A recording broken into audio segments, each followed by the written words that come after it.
है बडीज, आज हम लोग बात करने वाले हैं ऑपरेटर्स टॉपिक की सी प्लस प्लस में। ऑपरेटर्स क्या होते हैं, इनकी इम्पोर्टेंस क्या है, कैसे इनको हम यूज करेंगे, इन पर हम लोग कोड करने वाले सारे भी टॉपिक सी प्लस प्लस में जो भी ऑपरेटर से रिलेटेड है हम लोग सारा कवर करने वाले हैं इस सेशन में। तो हम लोग शुरू करते हैं भैया, ऑपरेटर्स होते क्या है। पहले ऑपरेटर्स की डेफिनेशन हम लोग बात कर लेते हैं, ऑपरेटर्स होता क्या है। We can define operators as a symbol that can help us to perform specific mathematical and logical computation on operands. In other words, we can say that an operator operates the operand. इसको हम लोग समझते हैं लिखा हुआ क्या है। तो सिंपल सी बात है, ऑपरेटर्स सिंबल होते हैं that can help us to perform specific mathematical and logical computations on operand. इसका क्या मतलब है, जो हमारे ऑपरेंड्स हैं उन पे कोई मैथमेटिकल ऑपरेशन, लॉजिकल ऑपरेशन, किसी भी टाइप का अगर ऑपरेशन परफॉर्म करना है तो आपकी ऑपरेटर्स की नीड होती है। इस टाइप का सिंबल होता है। In other words we can say that operator operates the operand, यानी कि ऑपरेटर है जो ऑपरेट्स करता है, ऑपरेशन परफॉर्म करता है। किस पर परफॉर्म करता है? ऑपरेंड्स पर। लेकिन यहाँ पे एक एग्जांपल दिया हुआ है प्लस ऑपरेटर का। इसको मैं अगर पेन यूज करता हूँ तो देखो, ये आपका सी ऑपरेंड है, ए ऑपरेंड है, बी ऑपरेंड है। तो ए एंड बी को आपको मैथमेटिकली जोड़ना है। जोड़ने के लिए आपके लिए चाहिए आपको ऑपरेटर। तो ऑपरेशन परफॉर्म कौन कर रहा है? प्लस। तो यही प्लस ही आपका ऑपरेटर है, यानी कि दो ऑपरेंड्स पर कोई भी ऑपरेशन परफॉर्म करना हो, आपको लॉजिकल ऑपरेशन परफॉर्म करना हो या आपको रिलेशनल ऑपरेशन परफॉर्म करना हो, मैथमेटिकल ऑपरेशन परफॉर्म करना हो, कोई भी ऑपरेशन परफॉर्म करना हो, उसके लिए आपको जिस कीवर्ड की नीड होती है, जिस सिंबल की नीड होती है, वही सिंबल आपका ऑपरेटर होता है। सिंपल सा लॉजिक है, ऑपरेटर क्लियर हो गया। अब ऑपरेटर को हम लोग क्लासीफाइड करते हैं कई सारी कैटेगरीज में। उनमें होता है आपका ऑपरेटर होते हैं, उनमें क्या सारे ऑपरेटर आते हैं जिसका काम होता है रिलेशनल ऑपरेशंस को परफॉर्म करना। लॉजिकल ऑपरेटर्स में कौन कौन से ऑपरेटर्स आते हैं जिनका काम क्या होता है? लॉजिक बिल्डिंग से रिलेटेड ऑपरेशंस को परफॉर्म करना। बिटवाइज ऑपरेटर्स में आपके क्या ऑपरेटर्स आते हैं जो बिट बाई बिट ऑपरेंड्स पर ऑपरेशन परफॉर्म करते हैं। असाइनमेंट ऑपरेटर्स में क्या होते हैं, आपके किसी भी वेरिएबल को वैल्यू असाइन करने के लिए उनको आपको असाइनमेंट ऑपरेटर्स यूज करते हैं। उसके अलावा कई सारे मिसलेनियस ऑपरेटर्स होते हैं, उनकी चर्चा हम लोग टाइम टू टाइम करते रहेंगे while proceeding in this course.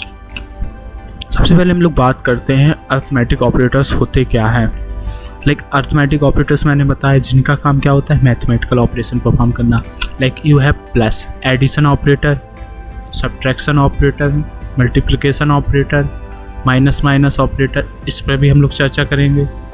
Modulo operator, divide operator, plus operator, इन सारे ऑपरेटर्स को हम लोग एक एक करके देखते हैं इनका काम क्या होता है। पहले हम लोग देखते हैं प्लस ऑपरेटर, यानी कि एडिशन ऑपरेटर। तो एडिशन ऑपरेटर इसको हम लोग कहते हैं, यहाँ स्लाइड में जैसे कि लिखा हुआ है, it needs two operand to perform operation, यानी कि प्लस ऑपरेटर को अगर आपको यूज करना है तो आपको दो ऑपरेंड्स की ज़रूरत होगी, इसलिए हम इसको बाइनरी ऑपरेटर भी कहते हैं। लेकिन यहाँ पे अगर आप एक एग्जांपल देखोगे, सी बराबर ए प्लस बी, यहाँ पे एक ए ऑपरेंड है, एक बी ऑपरेंड है, यानी कि दो ऑपरेंड्स को आपको नीड पड़ रही है इस ऑपरेटर पर ऑपरेशन परफॉर्म करवाने के लिए। प्लस ऑपरेटर भी यूज कर रहे हो। अगला कि यहाँ पे आप अगर सी प्लस प्लस का एग्जांपल देखो, हम लोगों ने क्या लिया हुआ है, 3 वेरिएबल्स लिए हुए हैं, ए बी एंड सी। ए में मैंने वैल्यू असाइन कर दी 4, बी में असाइन कर दी 5। तो यहाँ पे प्लस ऑपरेटर से मैंने क्या किया है, ए और बी दोनों की वैल्यूज़ को ऐड कर दिया, जोड़ दिया है, और वैल्यू को मैंने सी में असाइन कर दी।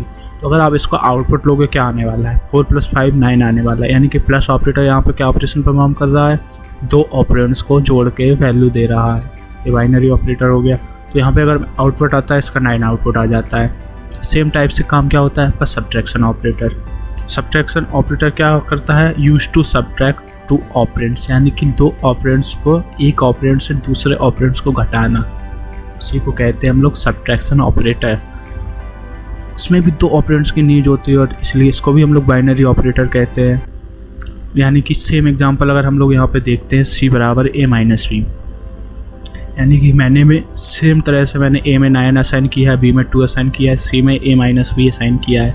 यानी ए की वैल्यू बी से घटाकर हम जो वैल्यू आएगी 7, वो हम लोग सी में स्टोर कर रहे हैं, तो इसका आउटपुट 7 आ जाता है। सेम प्रकार से हम लोगों का मल्टीप्लाई ऑपरेटर काम करता है। ए भी आपका एक बाइनरी ऑपरेटर है और इसमें भी हम लोग दो ऑपरेंड्स की नीड पड़ती है, और इसमें भी सेम तरह से हम लोग कैलकुलेशन परफॉर्म करेंगे। सी बराबर ए स्टार भी करेंगे, तो यहाँ पे भी मैंने सेम प्रोग्राम लिया हुआ है और इसमें मैंने 2 वैल्यूज़ ली हुई हैं 4 और 5।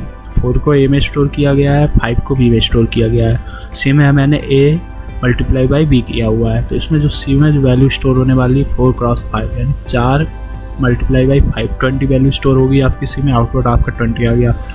अगला ऑपरेटर क्या होता है? Divide operator. इसका काम क्या होता है? 2 ऑपरेंड्स के बीच डिवाइड ऑपरेशन परफॉर्म कराना। इसमें भी आपको 2 ऑपरेंड्स की नीड पड़ रही है, इसलिए ये भी एक प्रकार का आपका बाइनरी ऑपरेटर हो गया। बाइनरी ऑपरेटर क्या होता है? जिसमें आपको 2 ऑपरेंड्स की नीड पड़ती है वो बाइनरी ऑपरेटर होता है, और जिसमें केवल एक सिंगल ऑपरेंड की नीड पड़ती है वो होता है आपका यूनरी ऑपरेटर। तो यहाँ पे आपको सेम डेफिनेशन है, आप इसको देखने की ज़रूरत नहीं है आपको। ओके, तो हम लोग सेम एग्जांपल देखते हैं। यहाँ पे सेम एग्जांपल है, 24 ए में स्टोर किया, 5 बी में स्टोर किया, सी बराबर ए डिवाइड बाई 5 बी कर दिया। वैल्यू क्या आने वाली है? 5 डिवाइड बाई 24 डिवाइडेड बाई 5 यानी कि 4। देखिए आउटपुट आपका 4 आ जाता है। यहाँ पे एक चीज़ और ध्यान देने वाली, जो इंटीजर वैल्यू होता है वो डेसिमल वैल्यूज को लेता नहीं है, यानी कि आप 5 को 24 से डिवाइड करने वाले हो तो आपका आउटपुट 4 टाइम जाएगा एंड 4 आपका आने वाला है रिमाइंडर। तो रिमाइंडर को ये लेता नहीं है, पॉइंट में वैल्यू लेता नहीं है, तो आपको जो इंटीजर पार्ट है उसी को रिटर्न करता है, इसलिए इसका आउटपुट 4 आ रहा है। नेक्स्ट ऑपरेटर है आपका मॉड्यूलो ऑपरेटर। इसका काम क्या होता है? आपके रिमाइंडर को प्रिंट कराना, यानी कि आपका अगर आप डिवाइड करते हो 2 नंबर्स तो उसके बीच जो रिमाइंडर आता है उसको आपको प्रिंट कराना है, उसको आपको आउटपुट देना है। उसके लिए आप मॉड्यूलो ऑपरेटर यूज करते हो। लाइक सेम एग्जांपल में मैंने ए में 24 स्टोर किया है, बी में मैंने 5 स्टोर किया है। अगर सी बराबर a% भी मैं करता हूँ तो इसमें जो वैल्यू सी में स्टोर होगी 5 डिवाइड बाई 24 4 टाइम जाएगा। उसके बाद जो लेफ्ट रिमेनिंग वैल्यूज बच रही हैं, जो उसका रिमाइंडर बच रहा है यानी कि 4, वो आपका सी में स्टोर होगा। यानी कि आप किसी भी नंबर से डिवाइड करते हो दूसरे नंबर को, तो उसके बाद जो रिमाइंडर बचता है उसको स्टोर करने के लिए हम लोग मॉड्यूलो ऑपरेटर का यूज करते हैं। लाइक यहाँ पे 4 आ जाएगा, 5 डिवाइडेड बाई 4 टाइम गया, 4 इसका आ गया आपका डिविडेंड। डिवाइड करने के बाद 4 वैल्यू आ गई, उसके बाद जो उसका रिमाइंडर बच रहा है 4, वो आपका आ जाता है मॉड्यूलो ऑपरेटर। नेक्स्ट ऑपरेटर होता है आपका प्लस प्लस ऑपरेटर। इसका क्या काम होता है? ये आपकी जो भी गिवन वैल्यू है उसको 1 से बढ़ा देता है, यानी कि अगर आपके पास 5 है तो आप उसमें प्लस प्लस करोगे तो आपकी वैल्यू होने वाली है 6।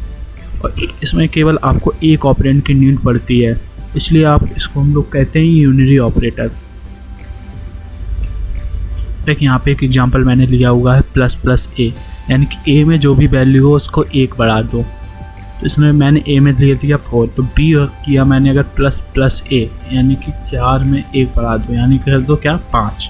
तो यहाँ पे सी आउट आपका क्या आने वाला है 5, आउटपुट आपका 5 आ गया। सेम टाइप से आपके पास होता है माइनस माइनस ऑपरेटर।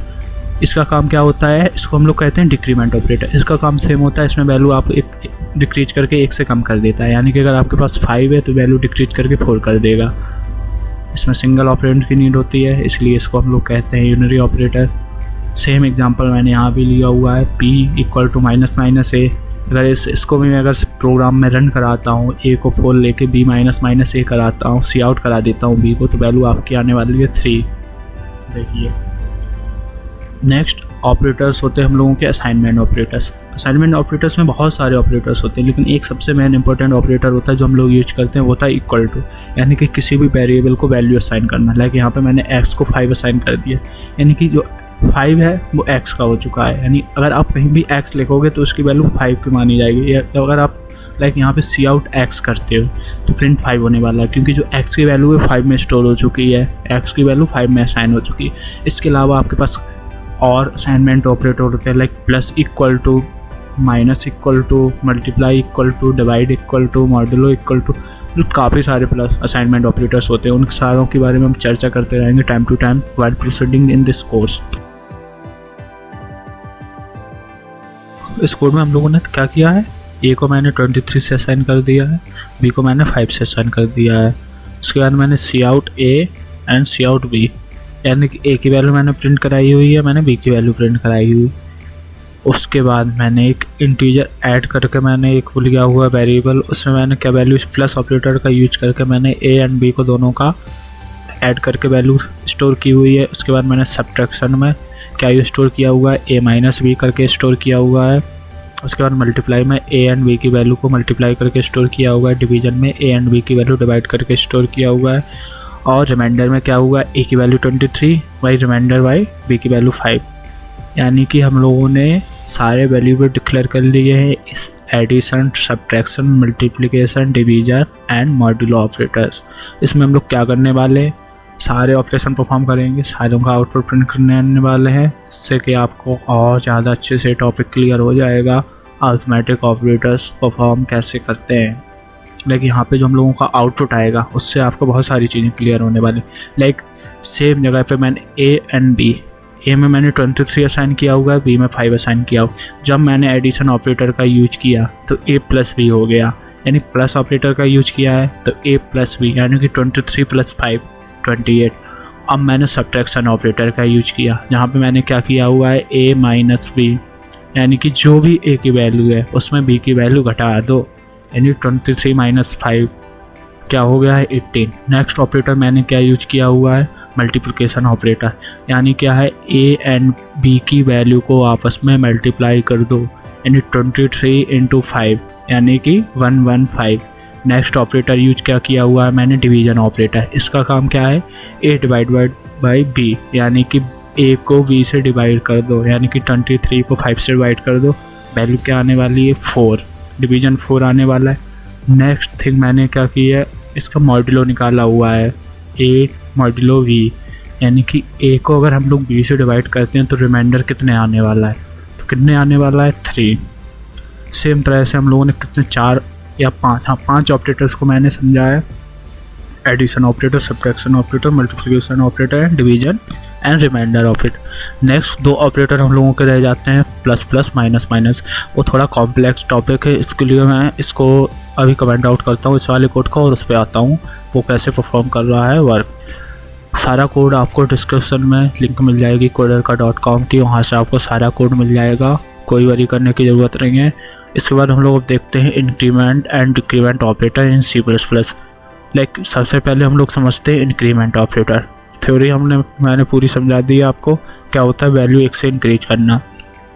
अब इस कोड में हम लोग क्या समझने वाले, pre increment and post increment. Pre increment क्या है, प्री इंक्रीमेंट क्या है, जब वैल्यू आपकी पहले इंक्रीमेंट होती है देन असाइन होती है। एट पोस्ट इंक्रीमेंट क्या होती है, आपकी वैल्यू पहले असाइन होती है देन इंक्रीमेंट होती है। इसको हम इस कोड से समझते हैं। लाइक मैंने एक इंट ले लिया हुआ है x, इसमें मैंने वैल्यू असाइन की है 5। दूसरा मैंने इंट लिया हुआ है c, इसमें मैंने क्या कर दिया है प्लस प्लस x, यानी कि x की वैल्यू इंक्रीमेंट करके c में स्टोर कर दी है। और इसको मैं अगर प्रिंट आउट कराता हूँ तो आपको अभी देख लो समझ में आता है क्या मैं कर रहा हूँ। इसको मैं अभी रन कराता हूँ तो यानी कि c की वैल्यू यहाँ पे मैं स्टोर कराने वाला हूँ प्री इंक्रीमेंट। c की वैल्यू क्या हो गई है 6। अगर इसको मैं पोस्ट इंक्रीमेंट करता है यहीं पे plus plus x plus plus करता तो आप देखना वैल्यू क्या आती। यहाँ पे अभी 6 आई थी, इसको मैं अगर पोस्ट इंक्रीमेंट करता तो आपकी वैल्यू क्या आती, आपकी वैल्यू चेंज नहीं होती, 5 ही रहने वाली। क्यों, मैं बताता हूँ। x की वैल्यू 5 थी, पहले हमने प्री इंक्रीमेंट की, यानी कि c में पहले ही आपका इंक्रीमेंट ऑपरेटर वर्क करने वाला था। यहाँ पे क्या है c बराबर x, यानी कि c में तो x की वैल्यू पहले असाइन कर दी गई, c को तो x की वैल्यू मिल गई, बट उसके बाद आपका प्लस प्लस ऑपरेटर है। सीक्वेंस में देखिए पहले x आया है प्लस प्लस प्लस आया है, यानी कि पहले तो x स्टोर कर देना है, बाद में x की वैल्यू इंक्रीमेंट करनी है। अगर आपको यहाँ x प्रिंट करोगे तो x की वैल्यू आपकी हो जाने वाली है 6, क्योंकि x को तो आप इंक्रीमेंट कर चुके हो, बट आज c की वैल्यू तो इंक्रीमेंट हुई नहीं है। देखिए x की वैल्यू 6, अगर मैं यहाँ पे c प्रिंट करता हूँ तो आपकी आने वाली है वैल्यू 5, क्योंकि यहाँ पे मैंने वैल्यू इंक्रीमेंट की है पोस्ट इंक्रीमेंट। अगर यही मैं पहले करता प्री इंक्रीमेंट करता, यानी कि पहले इंक्रीमेंट कर देता देन आपका असाइन करता, तो आपकी वैल्यू पहले तो यहाँ पे इंक्रीमेंट हो गई है, प्री इंक्रीमेंट हो गई है आपकी वैल्यू, उसके बाद असाइन हुई है। सेम काम आपका डिक्रीमेंट में होता है, यानी कि पहले आप इसको डिक्रीमेंट करते हो बाद में असाइन करते हो, पहले आप इंक्रीमेंट करते हो बाद में असाइन करते हो। यानी पहले यहाँ पे अगर 2 तरीके से हम लोग समझें, पहले प्लस प्लस, पहले मैंने वैल्यू इंक्रीमेंट की, जो इंक्रीमेंट वैल्यू 5 थी, जो भी इंक्रीमेंट हुआ एक इंक्रीमेंट कर दी, यानी कि यहाँ पे 1 आ चुका है, उसके बाद x, यानी कि 1 प्लस x कितना हो गया 6। बट अगर मैं यहाँ पे प्लस बाद में लगाता हूँ, प्लस मैं यहाँ पे बाद में लगाता हूँ, तो यहाँ पे भी जो x की वैल्यू है वो c में चली जा रही है, बट जो इंक्रीमेंट ऑपरेटर है वो बाद में ऑपरेशन परफॉर्म कर रहा है, यानी कि उसकी c की वैल्यू पे वो चेंज नहीं करने वाला है। यही डिफरेंस होता है pre increment and post increment है, pre increment and post increment में। लेकिन यहाँ पे एक और ऑपरेटर है, यहाँ पे मैंने लिखा हुआ है, इसको मैं अगर कर देता हूँ करंट आउट, दोनों को मैं अलग अलग कराता हूँ, इसको फ्री इंक्रीमेंट कराता हूँ, इसको पोस्ट इंक्रीमेंट, दोनों को साथ में कराता हूँ, आपको और अच्छे से क्लियर होने वाला है ये वाला टॉपिक। प्रिंट कोई शायद एरर है, देख रहा हूँ मैं कहाँ पे एरर है, उसको रन करा के। ओके हियर फ्री इंक्रीमेंट पे कोई एरर है शायद, क्या एरर हो सकती है? ओके ये ठीक है, इस तरह मैं कराता हूँ डी को, ठीक है। अब इसमें देखना आपका वैल्यू में क्या डिफरेंस आता है, क्या डिफरेंस, यानी कि आपकी जो वैल्यू y की वैल्यू क्या थी 7, तो यहाँ पे d में क्या असाइन होना था y को, यानी 7 जाना था, यानी d बराबर 7 होना था, बाद में प्लस प्लस होना था। अगर हम लोग इंक्रीमेंट ऑपरेटर का अगर यूज करने वाले हैं तो यहाँ पे इसकी वैल्यू तो 8 हो जानी चाहिए थी, बट 8 तो हो ही नहीं, 7 हुई। बट यहाँ पे जब मैंने प्री इंक्रीमेंट किया तो जो 5 की वैल्यू थी वो एक बढ़कर c में स्टोर हो गई, बट यहाँ पे जो d में वैल्यू स्टोर हुई है, जो y की ओरिजिनल वैल्यू थी, ओरिजिनल कंटेंट 7 था, वही स्टोर हुआ है, इसलिए प्रिंट 7 हुआ है। यानी कि जो वैल्यू जब पोस्ट इंक्रीमेंट होता है, जो आपका इंक्रीमेंट ऑपरेशन होता है वो बाद में परफॉर्म होता है, वैल्यू असाइन पहले हो जाती है।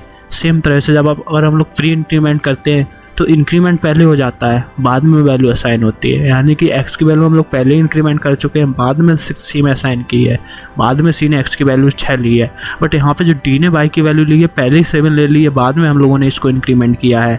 इसलिए आपके जो y को अगर आप लोग प्रिंट कराओगे तो y की वैल्यू 8 आने वाली है, बट d को आप प्रिंट कराओगे तो y की जो ओरिजिनल वैल्यू है वही प्रिंट करने वाला है।